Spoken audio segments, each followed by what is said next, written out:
Muy buenos días. Hoy es lunes 2 de noviembre del año 2020. Hoy quiero hablar sobre el tema de moda, la pandemia, sobre el coronavirus. Y el tema es algunas causas de los rebrotes del SARS-CoV-2. ¿Por qué traje este tema? Porque he escuchado mucho en televisión la pregunta, pero ¿por qué se están aumentando los casos nuevamente en Europa? Y hay respuestas muy sencillas. Yo traje solamente cuatro. Primero, la indisciplina. Segundo, la falta de conocimiento sobre la enfermedad. Tercero, la reactivación económica temprana e inapropiada. Y cuarto, la más importante, las nuevas variantes, nuevas cepas o mutaciones. Vamos a hablar del primer punto, de la indisciplina, que para nadie es un secreto, ¿no? Comencemos con lo más sencillo, el uso indebido del tapabocas. Y eso si lo usan, ¿no? Hay gente que no lo está usando. Otras personas lo usan debajo de la nariz. Otras lo utilizan al nivel de la quijada o barbilla. Y algunas personas lo ponen como babero, ¿no? Esa es una de las causas.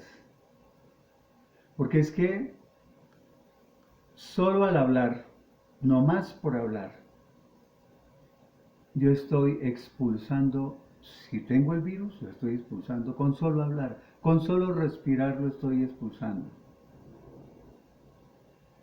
Pero también como protección para que no lleguen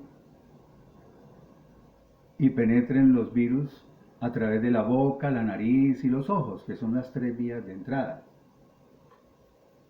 O sea, no solamente es para mi protección, sino también para no transmitir yo el virus.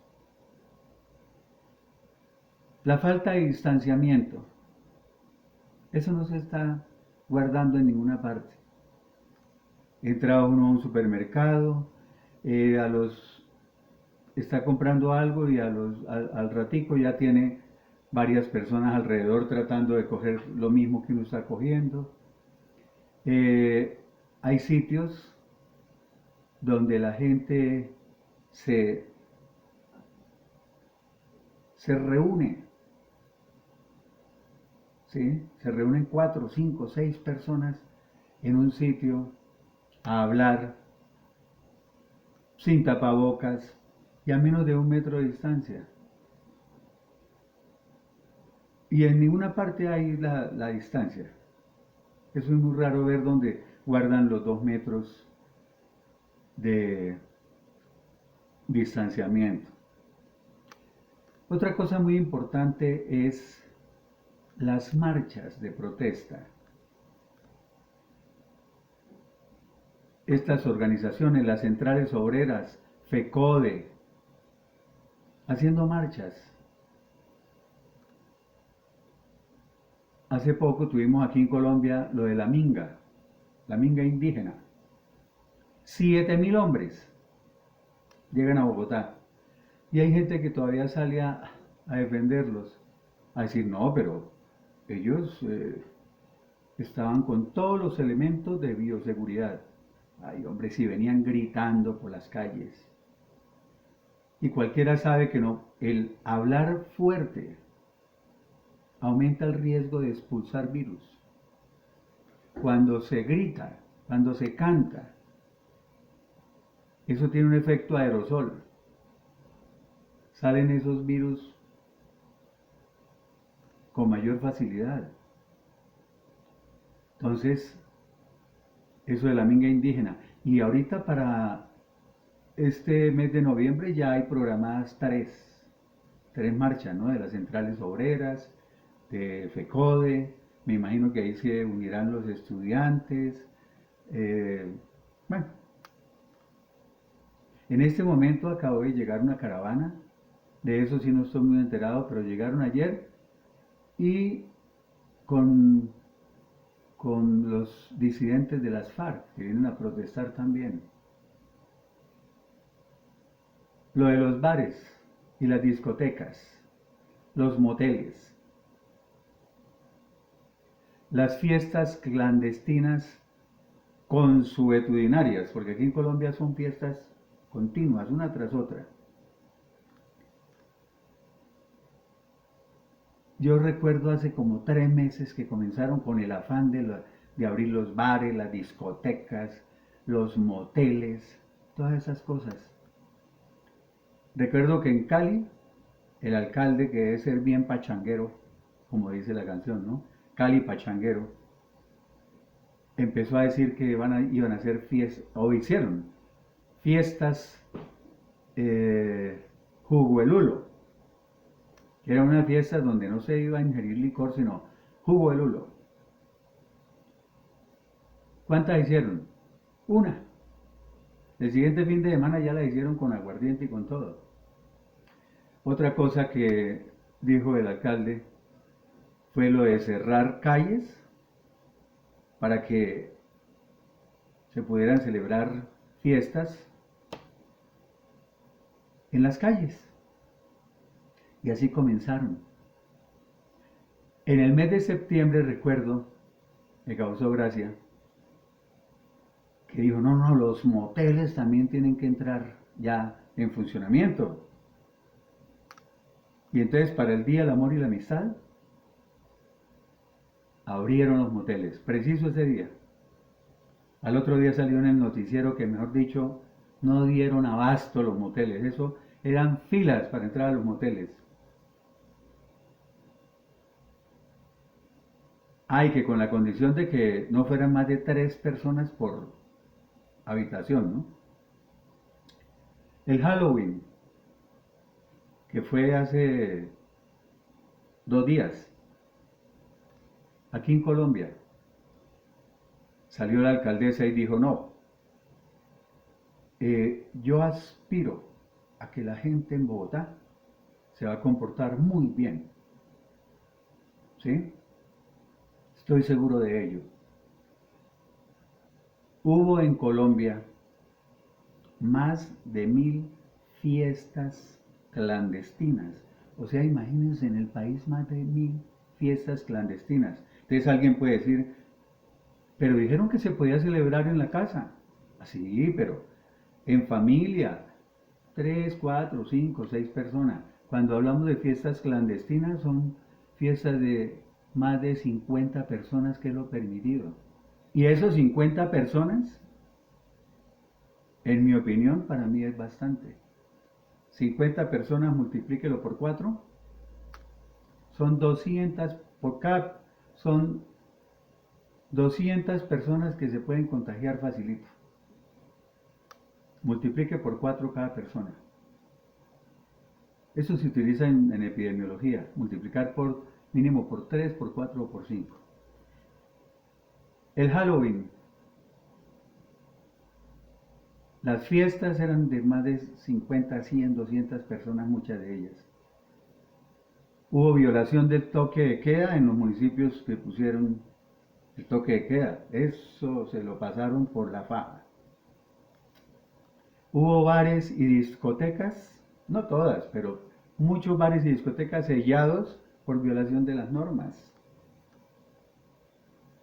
Otra indisciplina es lo de la salida de los viajeros en cada puente festivo.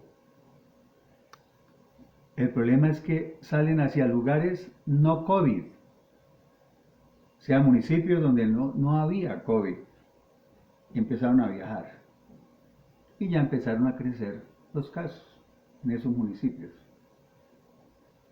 Antiguamente, cuando estaba prohibido salir en los puentes festivos, esos salían por otras carreteras, por las trochas, por donde fuera, pero tenían que salir en los puentes. También se ve el problema en los sectores comerciales populares, San Victorino, en el centro, todo eso. Eso, las calles son repletas de gente, la mayoría sin tapabocas. Supermercados y sitios de abastecimiento de alimentos, como abastos y todo eso. O sea, las causas, digamos, son muchas, pero en todas esas va involucrada la indisciplina. Y a mí ya me da jartera, o sea, ya me parece cansón. Que todos los días en televisión, por favor, guarda la distancia, lávate las manos, usa el tapabocas, como si fuéramos niños, o como si tuviéramos algún retardo mental. Ya no más, ya, yo creo que hasta la persona más, mejor dicho, la persona que menos entienda ya sabe todas las medidas que debe tener. Eso ya falta de disciplina, de ponerle seriedad a las cosas. ¿Y por qué toda esta indisciplina? Tenemos el segundo punto, la falta de conocimiento.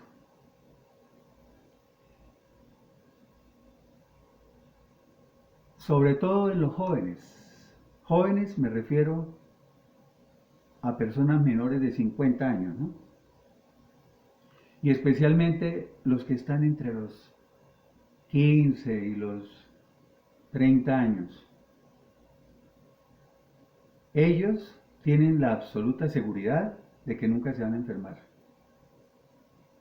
de que a ellos no los puede coger el virus y que si los llega a coger, cuando mucho les da una gripita, nada más. Y entonces ahí empezamos a hacer unas aclaraciones.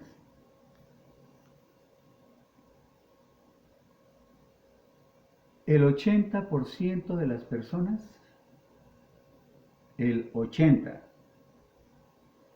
de las personas, pudiera decirse que son asintomáticas. Asintomáticas son las personas que no presentan ni un síntoma. Pero entonces no es así. ¿Por qué? Porque digamos de ese 80, hay personas que tienen algún síntoma. Pueden ser síntomas sencillos. A mucha gente le dan una gripa común. Le dan los síntomas de un resfriado común. ¿Ya? Eso es cierto. Entonces, ese 80% va a tener hay unos que no tienen ningún síntoma, hay otros que tienen síntomas leves. Pero hay un 15% que sí se agravan. Son las personas que tienen que ser hospitalizadas y que ingresan a cuidados intermedios. O sea, cuidados intermedios todavía no es cuidados intensivos, pero son cuidados donde hay que estar vigilando la saturación de oxígeno, monitoreando todo, ¿sí? Si hay signos de dificultad respiratoria, etcétera, etcétera.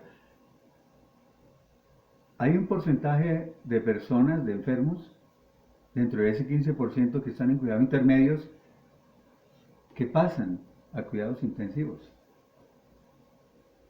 Entonces tenemos un 80% de asintomáticos, un 15% de cuidados intermedios y tenemos un 5% que definitivamente ingresan a cuidados intensivos.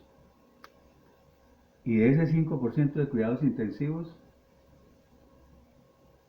hay un porcentaje que mueren. Entonces, yo he visto algo y ya encuentra uno artículos sobre eso, ¿no? Yo hablo basado en mi experiencia médica, lo que veo en mi consultorio.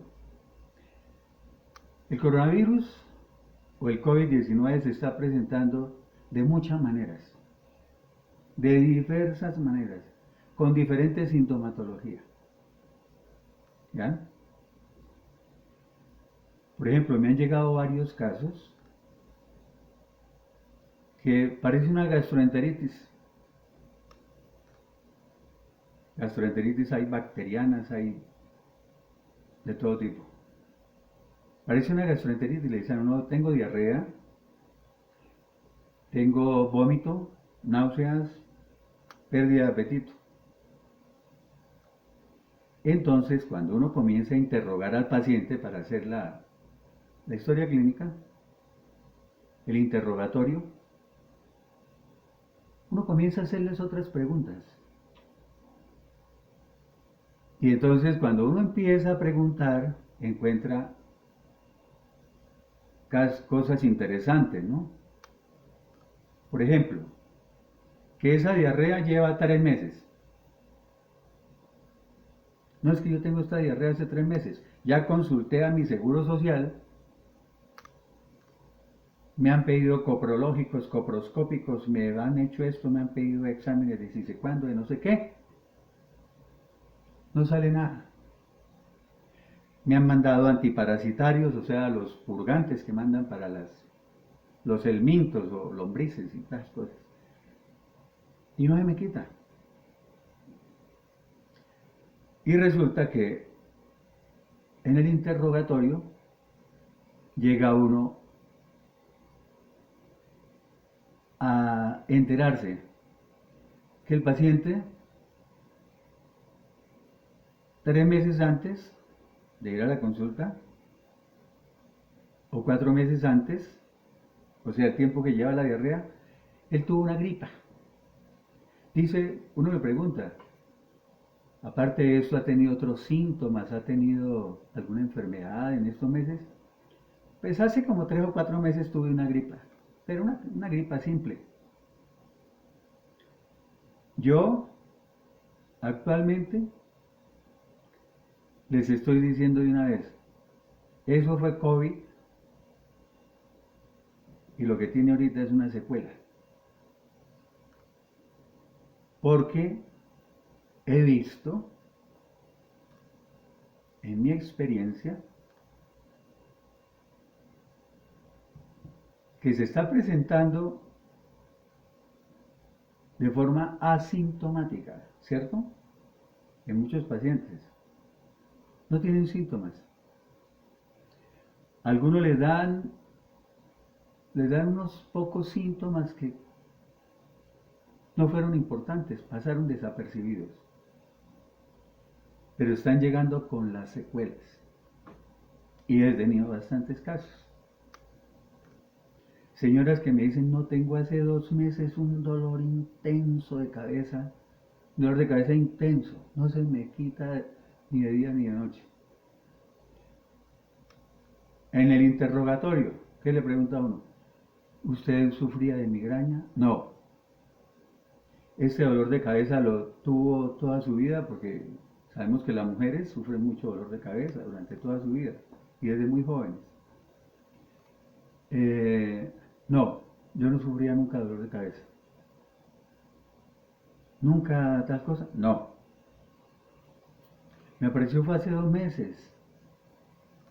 Y es que me apareció fue porque yo un día tuve mm, un poquito de fiebre y me dolía el cuerpo. Nada más, pero fue una cosa pasajera, eso fue como un día y no más. Y muy suave.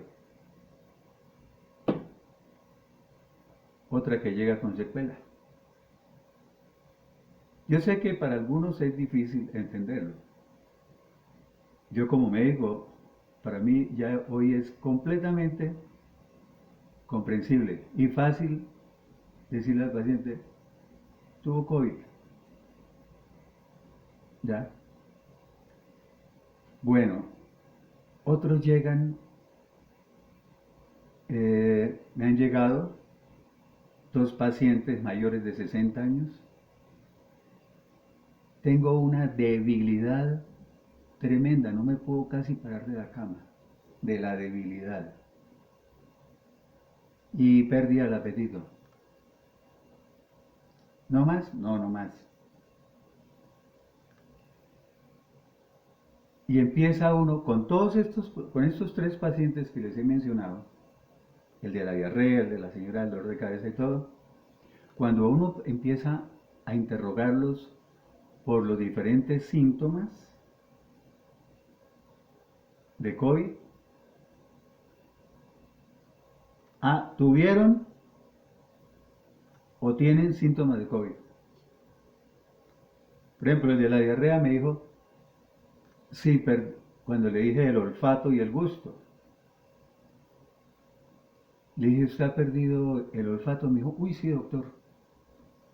Imagínense que, no, no, nada, no siento olor por nada.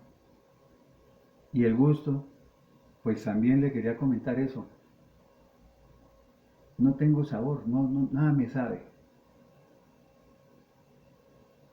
Cuando empieza a la señora el dolor de cabeza, exactamente, con el mismo problema. Anosmia, que es la ausencia de olfato, y la pérdida del gusto. Pero la señora también una marcada debilidad, o sea, lo de la debilidad fuerte, intensa, sí lo he visto en muchos, asintomáticos y no asintomáticos, lo de la debilidad. Y muchos más síntomas, muchos. Es que el COVID tiene una manifestación de síntomas muy variada. Y entonces cuando uno hace el interrogatorio encuentra. Entonces, esa falta de conocimiento es lo que hace que tomen tan deportivamente las cosas. Y entonces viene el cuento de los jóvenes. No, es que como 80% no tenemos síntomas y es que esa enfermedad le da solamente a los que sufren de diabetes, hipertensión, obesidad y enfermedades que tengan algún problema de déficit inmunológico. En su inmunidad están mal. O pacientes mayores de 60, 70 y 80 años. Esa es la creencia. ¿Ven? Entonces, toda la cantidad de jóvenes que han muerto. Pero los mismos medios de comunicación y el gobierno son los que se encargan de informar mal. Porque siempre recalcan 60-70% de los pacientes son mayores de 70 años, de 60 años, de 80 años. Y tenían comorbilidades, diabetes, hipertensión, obesidad, no sé qué, cáncer. ¿Ven? Pero entonces quiere decir que hay un 30 o un 40%, ¿cierto? Que no son con esos problemas. Esos son los jóvenes. Y hay jóvenes que se han muerto sin comorbilidades, sin patología previa. ¿Ya? Y han muerto por COVID. Y no tenían ni hipertensión ni diabetes, no tenían nada. Jóvenes. Médicos muy jóvenes han muerto. Entonces dicen, pero es que son médicos, están allá. Sí, uno como médico está más expuesto. Yo, aunque no trabajo en un hospital, trabajo en mi consultorio privado, de todas maneras yo tengo que enfrentarme todos los días con pacientes.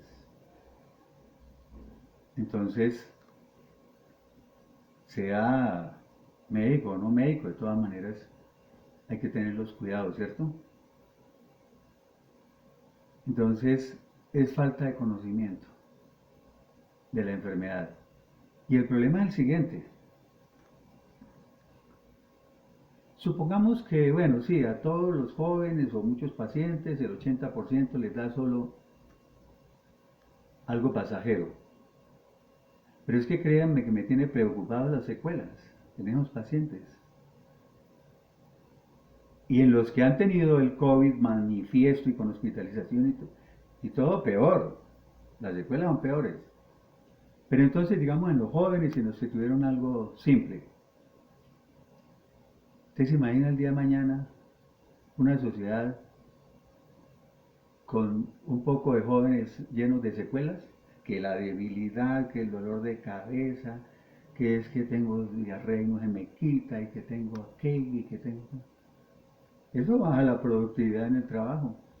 Y eso hace que baje la economía y muchas cosas. Entonces es que hay que echar una analizadita a todo. ¿Por qué dije el tercer punto, la reactivación económica temprana e inapropiada?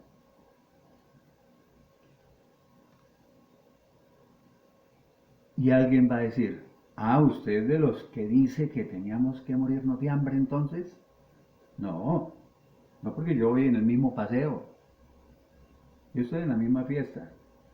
Yo duré 2 meses, marzo y abril, sin trabajar, ni un día, encerrado acá, sin ganarme ni un peso y sé lo que es eso. El 11 de mayo, incluso todavía no habían reactivado que los odontólogos, los médicos particulares y los odontólogos particulares pudiéramos trabajar y yo me fui a trabajar así. ¿Ven? Porque sé la necesidad. Reactivación económica temprana es, les pongo un caso, en Santander, departamento de Santander aquí en Colombia, duraron marzo, abril, mayo y casi todo el mes de junio con 40 casos. El tope llegó a 40 casos en 4 meses. Imagínense un departamento con solo 4 casos, con solo 40 casos, perdón. Y entonces el gobernador Cárdenas y el alcalde Aguilar dijeron, no, esto toca reactivar la economía y abrieron de sopetón todos los centros comerciales, todo el comercio, todo eso. Eso se llama reactivación económica temprana e inapropiada. ¿Por qué inapropiada? Hombre, si hubiera podido abrir progresivamente, poco a poco, era mejor a que estemos en incertidumbre de que si ahorita en diciembre nos van a encerrar otra vez. Yo recuerdo, por ejemplo, hay medidas que se hubieran podido dejar. La medida del pico y cédula. Llegaba uno a un supermercado, su cédula. Ah, no, hoy tiene pico y cédula, hoy no puede entrar, mañana. Y eso no hubiera sido una obstrucción para los comerciantes, ni para los supermercados, ni para nada. Porque hacer mercado es algo obligatorio. Tenemos que, como dicen aquí en Colombia, tenemos que mercar. Y entonces, si usted tiene pico y cédula hoy, no hay problema, mañana va. O sea, el supermercado no pierde el cliente, no pierde la venta. Lo mismo en los bancos. Yo estaba feliz. Tuve que ir a 3 bancos diferentes. Hay como mes y medio, 2 meses. Cuando todavía estaba el pico y cédula. Y llegué, mostré mi cédula, bueno, entré. En los 3 bancos no había más de 4 o 5 personas esperando. Eso nos podíamos sentar a 4 metros el uno del otro. Y en 15 minutos estábamos afuera. Y la gente esperando que saliéramos nosotros. A mí me parece eso muy bueno. Hace poquito tuve que ir, hace como 2 semanas. Sí, 2 semanas. Tuvimos que ir al banco con mi esposa. Llegamos y le dije, ahí no entro.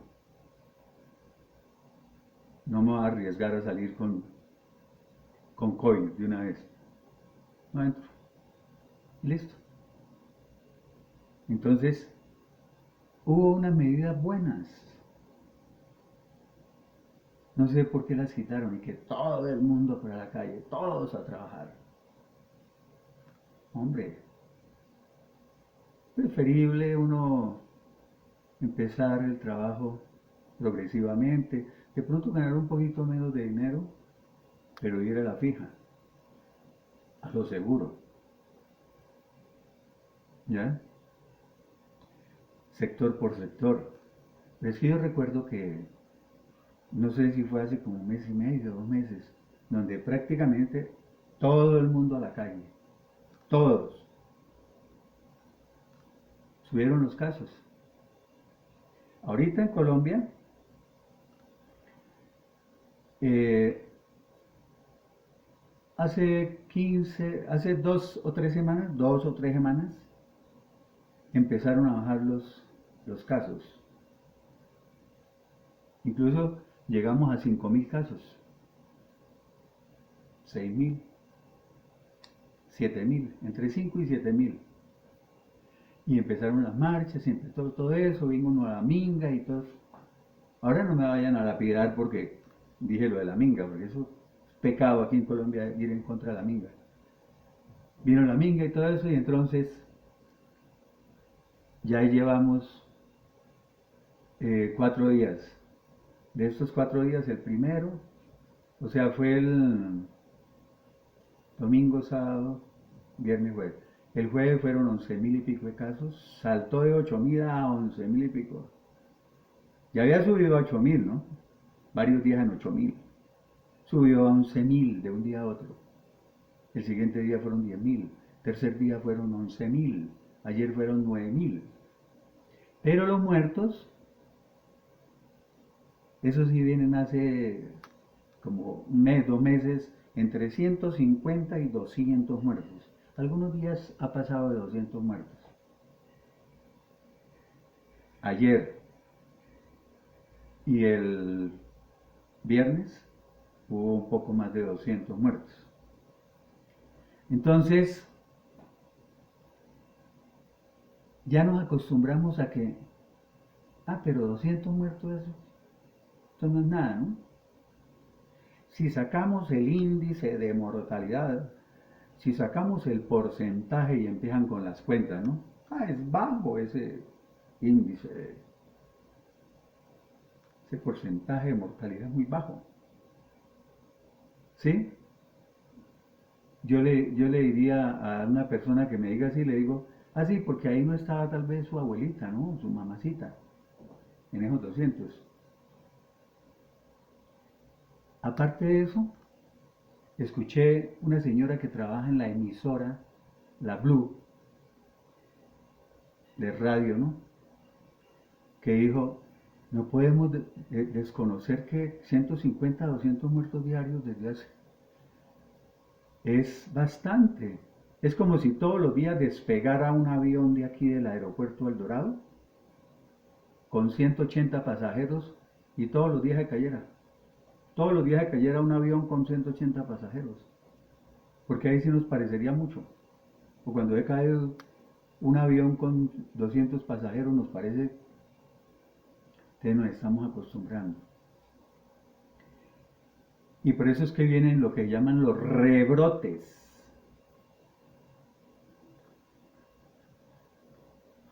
¿Qué es un rebrote? O sea, en epidemiología es la aparición de nuevos picos de COVID-19, que en algunos casos son mayores o iguales a cuando comenzó la pandemia. En este momento, ustedes si leen las noticias de Francia, Italia, España, Reino Unido, todos esos países hay rebrotes y ya han salido los ministros de salud y los presidentes a decir, o los primeros ministros a decir, dicen, es que el número de casos actual es muy superior a lo de marzo, abril y mayo. A la de marzo, abril y mayo. Es muy superior a la proyección más pesimista que hubiéramos hecho. Imaginen en estos días, antier, el sábado, 20, 21 mil, 23 mil, 25 mil casos nuevos de COVID. Y 239 muertos hubo en España. Y es que entre más casos haya, pues lógico que el número de muertos aumenta. Entonces el rebrote es eso, nuevos picos que pueden ser mayores. ¿Y la reinfección qué es? La reinfección es una segunda infección con el mismo virus, con un virus igual o semejante al primero. Se reinfectó. Entonces,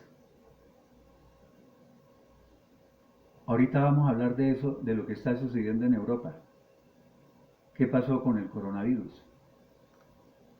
Entonces, hablemos un poquito de esto de Europa. En el Reino Unido,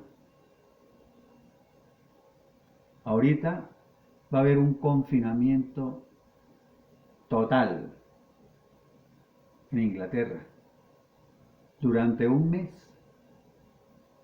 a partir de este jueves 5 de noviembre. Un mes.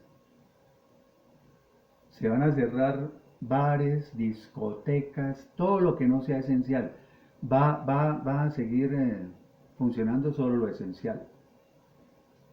Y eso que el primer ministro británico, o primer ministro del Reino Unido, Boris Johnson, estaba en contra de esa medida, ¿no? A pesar de que él sufrió el COVID-19 y estuvo en cuidados intermedios. Y tuvo problemas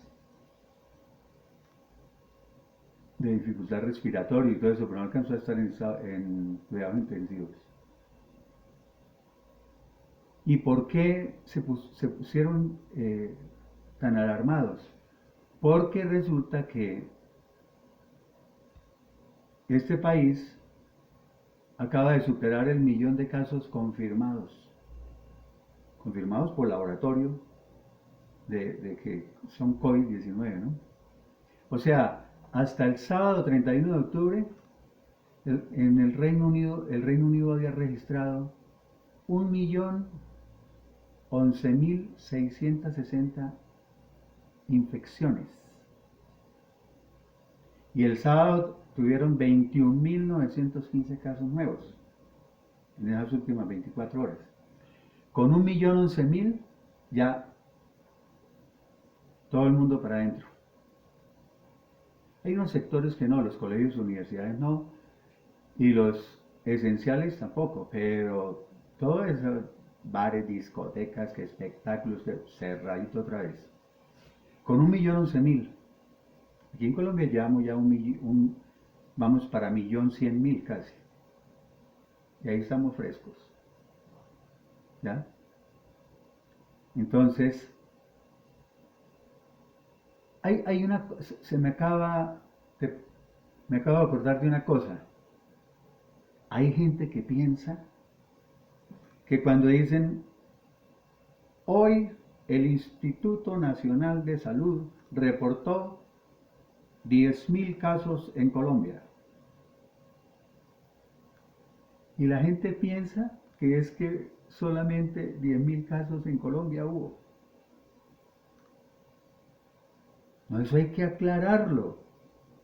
Yo con mis pacientes les aclaro, no, esos 10.000 casos son a los que se les hizo la prueba.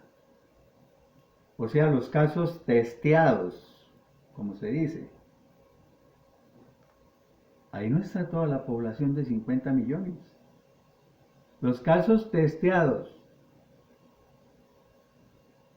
los que se confirmó que se les hizo la prueba. En epidemiología hay varios conceptos, ¿no? Pero casi siempre dicen multiplica esa cifra por 5. ¿Ya? Entonces, y sale, en Colombia solo hay 65.000 casos activos el día de hoy. Y la gente piensa que de verdad solo hay 65.000 casos activos el día que dan el reporte. Como decir hoy en Colombia hubo 9.000 casos. Ah, que no hay sino 9.000. No hubo sino 9.000. Y en el momento hay 70.000 casos activos. Ah, ¿no hay más? Ah, 70.000 no son muchos, ¿no? A mí todos los días me llegan pacientes con COVID. Nadie les ha hecho pruebas. Ellos no están ahí reportados en esas cifras. Entonces, por favor,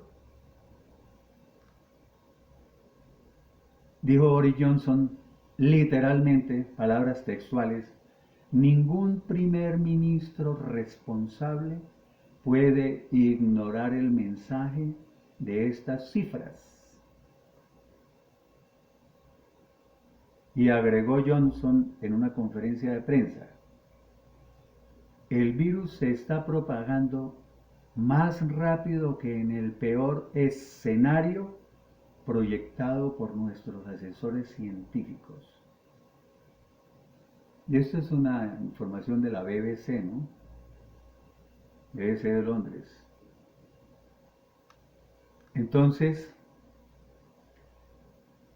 también se está viendo en España, en Francia, Italia, Alemania, Portugal, Austria, Bélgica, etc. Y todos ellos ya empezaron toques de queda, restricciones severas, ya están haciéndole también, así como en Colombia, protestas y todo eso. Pero endurecieron restricciones tremendas. Ahora ya más de 5 personas no se pueden reunir. Pero es que allá en Europa fue donde empezaron el problema de la reactivación económica temprana y inapropiada. Eso como en mayo o junio ya salían en televisión las imágenes de la gente allá en las playas, de la gente en las cafeterías, sin tapabocas, y en los bares, y abrieron discotecas y centros culturales, y abrieron, eso es lo que yo llamo reactivación económica temprana. Eso abrieron, me han dicho, hasta la casa del perro. Y ahora están pagando el pato, como decimos. Todos ahorita cerrando.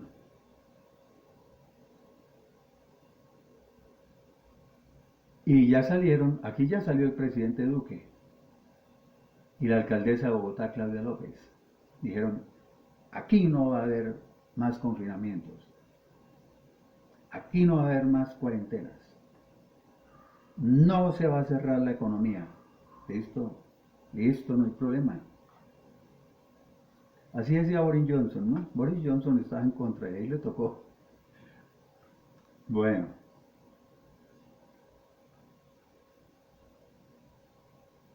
Y el cuarto y último punto es que aparecen nuevas variantes, nuevas cepas o mutaciones. ¿Sí? Los cambios genéticos, o sea, el virus tiene una secuencia genética, ¿ya? Un genoma. Esos cambios genéticos llamados mutaciones o variantes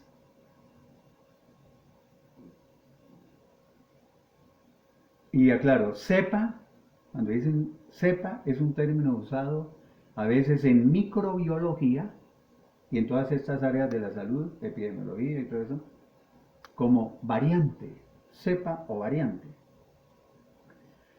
Las mutaciones y esos cambios genéticos son muy frecuentes. O sea, de lo primero que yo aprendí cuando estuve estudiando en esas clases de virología, epidemiología, es que los virus tienen una capacidad grandísima de mutar. Muchas de esas mutaciones son inofensivas, hay que decirlo. Bueno, y son muy frecuentes y ocurren cuando ese material genético, ¿cuál es el material genético del COVID? O sea, el ARN o ácido ribonucleico. Ese material genético muta por el mecanismo intrínseco de la replicación. O sea, se replica.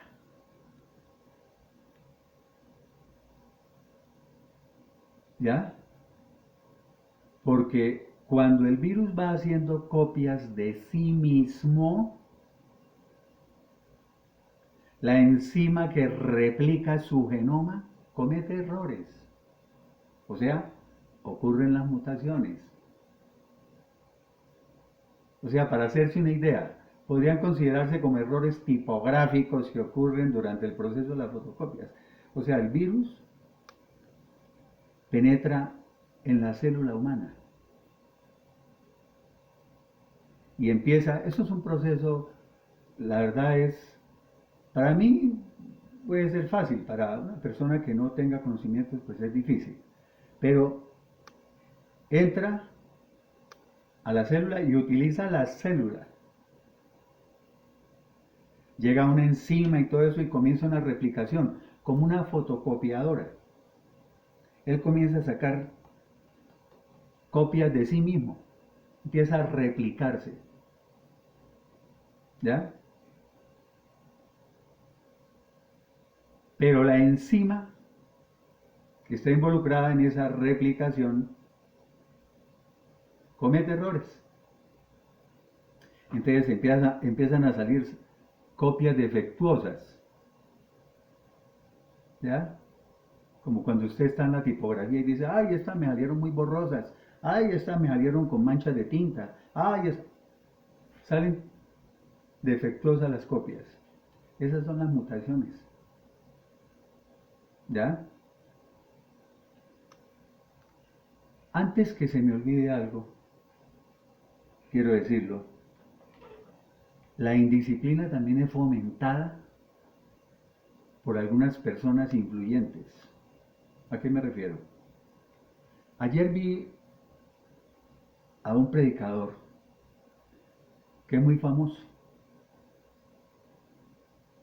que él hace 7 meses, cuando comenzó la pandemia, 6, 7 meses, salió en un video, eso se volvió viral.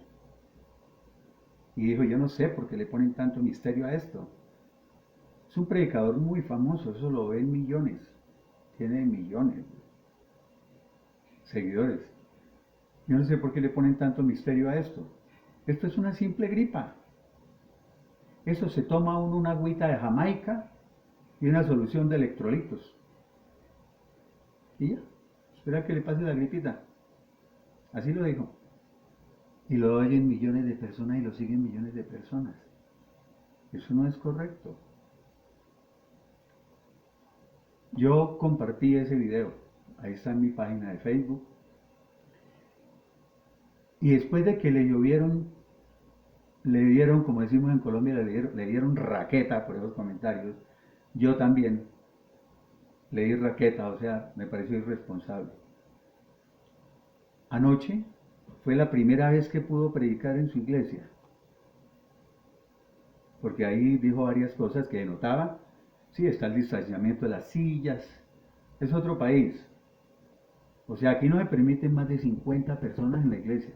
Allá había más porque es otro país y tal vez tienen otros protocolos. Pero todo el tiempo fue quejándose. Y volvió y dijo lo mismo. Ese tapabocas, eso no sé qué, ese tapabocas lo que hace es daño. Porque le explicó el problema de que uno respira el dióxido de carbono que está expulsando y no sé qué. Y por allá incluso dio nombres de medicamentos. Él siempre ha tenido ese gusto por la medicina. Dijo, yo no sé por qué, la hidroxicloroquina se puede usar, se puede utilizar el dióxido de cloro. porque la presidenta de Bolivia, la que acabó de ser derrotada, ella estaba utilizando dióxido de cloro. Mm, o sea, ese concepto sí fue muy parecido al del presidente de Estados Unidos, Donald Trump, ¿no? Eh, y que había otros medicamentos, incluso dijo la aritromicina, por decir la acitromicina, dijo mal el nombre, y tal, y yo no sé por qué, y esto y y eso es una simple gripa, deberían decir, no tengo gripa. Imagínense, toda esa gente que lo escucha, tras de que no obedecen y hay indisciplina, pues oyen este señor y salen y dicen, no, eso es mentira, eso mire, el fulanito de tal que es, ¿no? Supuestamente es muy sabio, dijo que no, que eso y dijo que el virus fue creado en un laboratorio, y que lo dijo un premio Nobel de Medicina, no lo dijo cualquier médico empleado por ahí de esos, o sea, nos menospreció a todos los médicos que no ganamos premio Nobel. O sea, fue eso quería hacer ese comentario. Bueno, ¿qué está pasando en Europa? Para terminar, un análisis de la Universidad de Basilea, primero, la Escuela Politécnica Federal de Zurich y el consorcio español SEC COVID Spain, liderado por el Centro Superior de Investigaciones Científicas, reveló este jueves que acabó de pasar, o sea, el 29, que una nueva variante del coronavirus SARS-CoV-2 se expandió por Europa y otras regiones en los últimos meses desde España.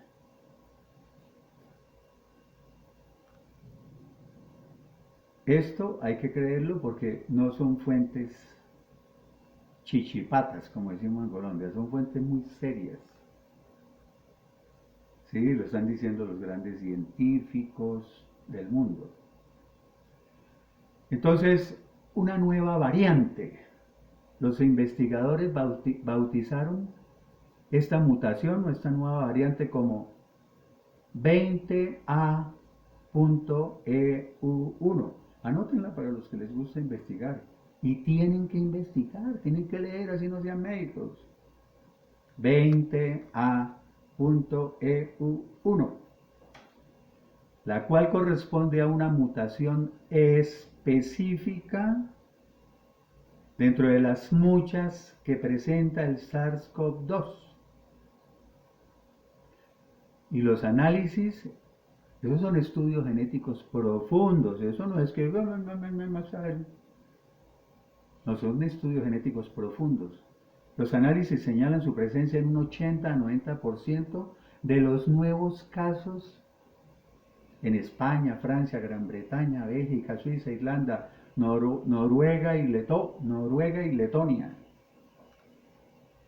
O sea, ya son varios los países europeos que confirmaron que sí salió esa mutación, esa nueva variante, esa nueva cepa. Porque es que, aclaro, yo dije que las mutaciones eran muy frecuentes y es cierto, pero la mayoría son inofensivas. Pero a veces ocurren estas. ¿Sí? Bueno, y les voy a ratificar lo que les dije, que en Europa hay cientos de variantes del nuevo coronavirus circulando, o sea, con mutaciones en sus genomas, pero muy pocas de ellas se han extendido de forma tan exitosa y se han vuelto tan prevalentes como esta. O sea, en esta segunda oleada o en esta segunda ola europea, se han identificado otras mutaciones, ¿sí? Por lo cual esta variante no es la única que prevalece. Lo enfatizo, quiero que quede bien claro, todos los virus desarrollan mutaciones. o sea, cambios en las letras individuales de su código genético,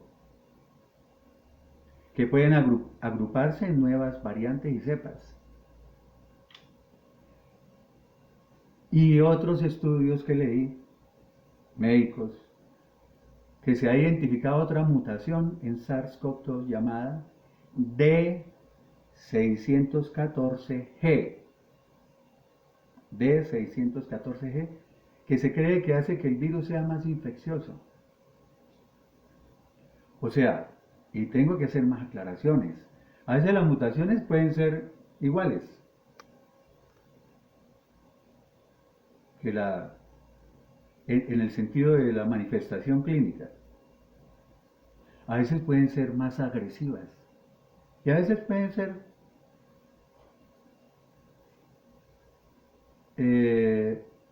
más leve su manifestación, ¿ya? Sin embargo, la mutación de los virus los puede hacer más peligrosos. Y repito, estos cambios genéticos son muy frecuentes. Sin embargo, los científicos están enfatizando en que esta variante del coronavirus no es más peligrosa que otras.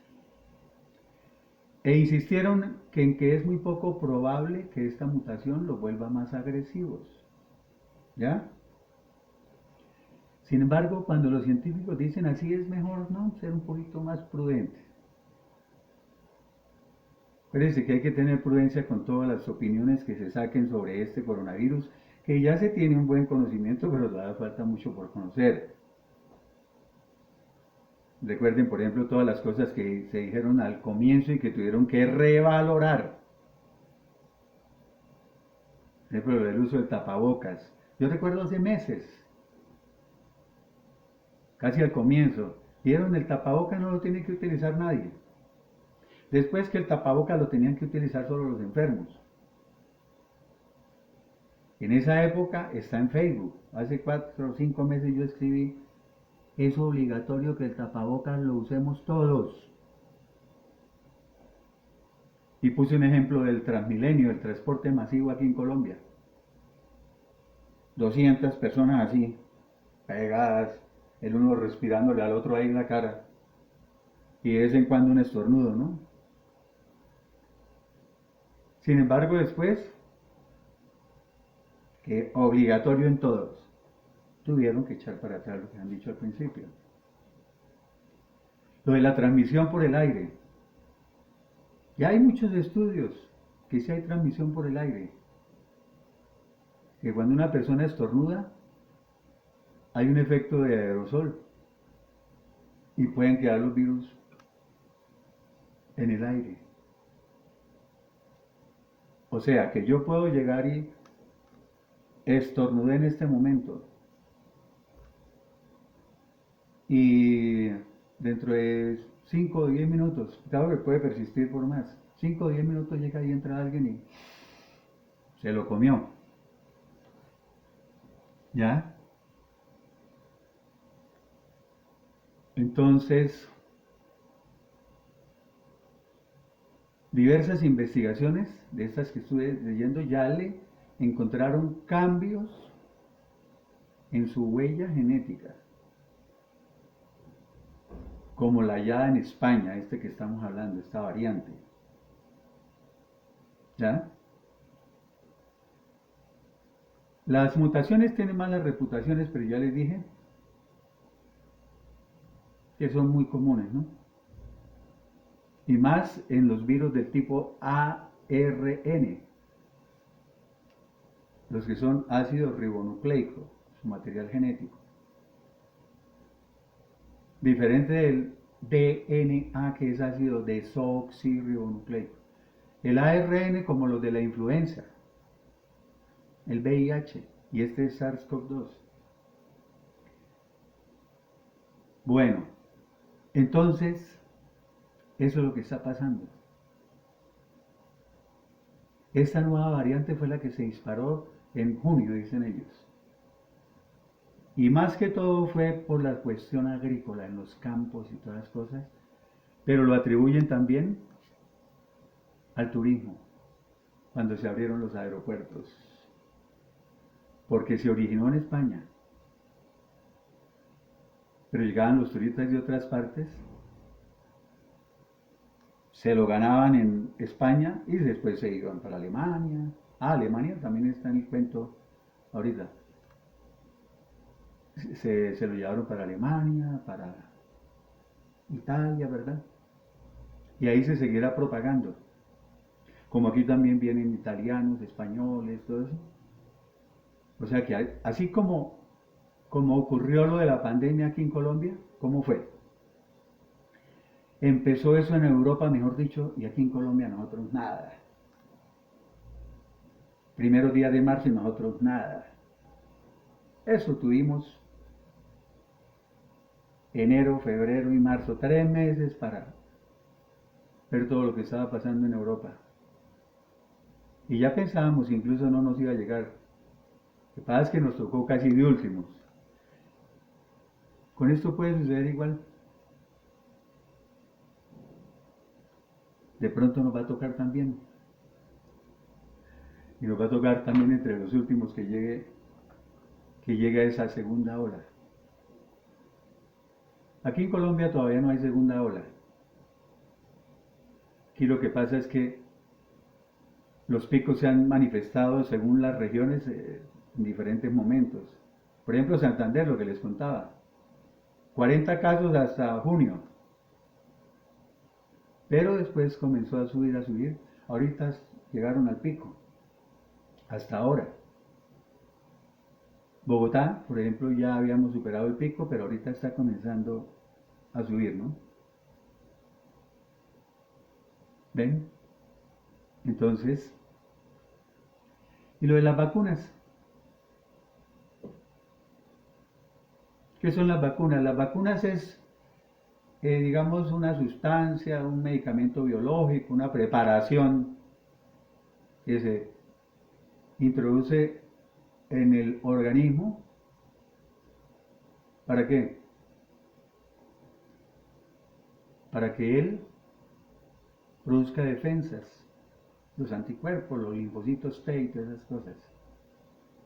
¿Y qué es lo que se inocula en las vacunas? Se puede inocular el virus muerto, ¿ya? O sea, inactivado. O como llaman también, el virus atenuado, o sea, debilitado. O se inoculan parte de ellos, o sea, virus fraccionados o fragmentos del virus. Eso es lo que se introduce para que el organismo de una vez empiece a producir las defensas.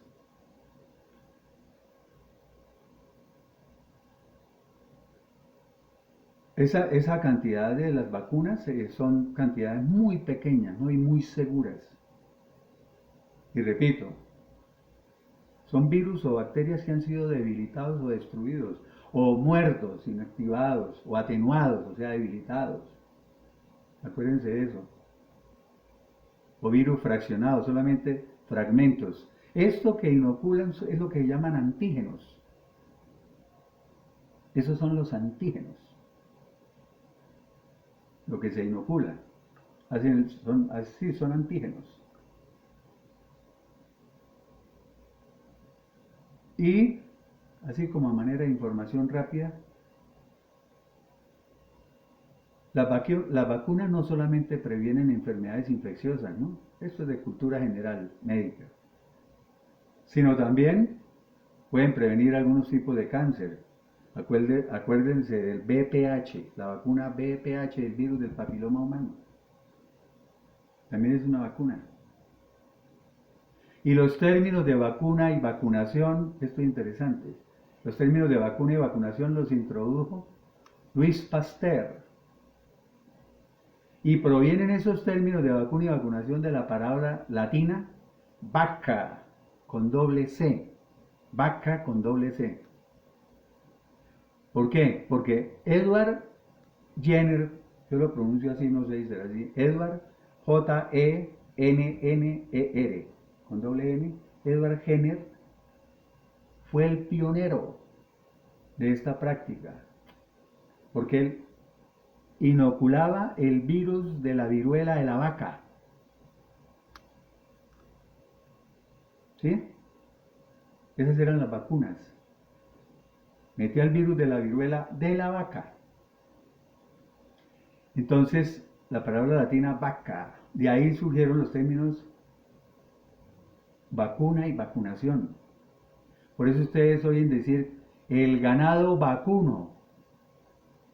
Esa es la razón de vacuna.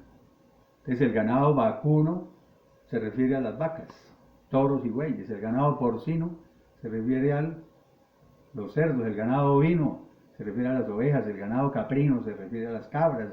El ganado equino a los caballos. Bueno, entonces mucha gente dice, pero entonces las vacunas no van a servir. Porque si mutan y mutan y mutan y mutan, cambian su secuencia genética y nuevas variantes, nuevas cepas, y hicieron una vacuna fue para la primera, para el COVID-19 inicial. Eso no afecta al desarrollo de las vacunas. ¿Por qué? O sea, no llegar a pensar que para cada mutación tenga que existir una vacuna. La mutación no afecta la eficacia de la vacuna, porque las vacunas van a actuar sobre partes específicas del virus que no se afectan por la mutación. Puede mutar 200 veces, pero la vacuna no actúa en la mutación, en ese sector, digámoslo así para que me entiendan, en esa zona. Actúa sobre otras partes específicas del virus que no son afectadas por la mutación. De todas maneras, cuando salga la vacuna, yo me cuido mucho. Soy exagerado en el cuidado que tengo. Eh, cuando salga la vacuna, de todas maneras me va a esperar un poquito, ¿no? Me va a esperar un poquito para decidir si me la pongo o no. ¿Ya? A veces, como tan a las carreras, es mejor darle un tiempito. Pero sí, sí es necesario. Es necesario, ¿no? Es necesario. Sí, me la pondré. Bueno, espero que esto sirva un poco como enseñanza y también para reflexionar sobre lo que estamos haciendo porque la gente no quiere encerrarse. Pero puse el ejemplo de Europa porque si seguimos así, de pronto nos mandan a encerrar nuevamente. Digan lo que digan Duque y la alcaldesa López. Que Dios los bendiga.